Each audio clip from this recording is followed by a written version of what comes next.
Big boss Marathi season 6च्या घरामध्ये खूप मोठा राडा झाला आहे. आता घरामध्ये नॉमिनेशन टास्क सुरू आहे आणि या टास्कमध्ये राडा झालेला आहे. नॉमिनेशन कसे होत आहेत तर जोड्यांमध्ये नॉमिनेशन होत आहेत आणि बिग बॉसने राकेश बापट आणि रुचिता जामदार यांची नॉमिनेशनसाठी जोडी बोलवली आहे. तर त्यांना नॉमिनेट करायसाठी दिव्य शिंदे सरकार आणि अनुश्री मानेला बोलवलेले आहे. आता दिव्याचा सपोर्ट हा राकेशला आहे आणि त्याचबरोबर अनुश्रीचा सपोर्ट हा रुचिताला मिळालेला आहे. त्यामुळे खूप मोठी जुगलबंदी झाली आणि दोघी ह्या एकमतावरती आल्या नाहीत.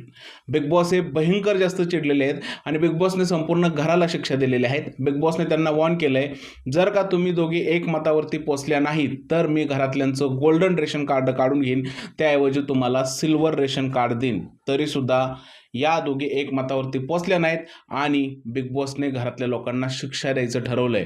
त्याचबरोबर मित्रांनो, रुचिता आणि राकेशमधलं कोण नक्की नॉमिनेट झालंय हे संध्याकाळी समजणार आहे, कारण बिग बॉसने इकडे सुद्धा खूप मोठा ट्विस्ट आणलेला आहे. सागर आणि प्राजक्तामध्ये ज्यावेळेस लढाई सुरू होती त्यावेळेस सुद्धा खूप मोठा राडा झालेला आहे आणि यावेळेस सुद्धा बिग बॉसने घरामध्ये एक मोठा ट्विस्ट आणलेला आहे. आता तो ट्विस्ट काय आहे हे संध्याकाळच्या एपिसोडमध्ये नक्की पहा. जर का मी तुम्हाला आत्ताच ट्विस्ट सांगितला तर एपिसोड पाहण्याची मजाच निघून जाईल.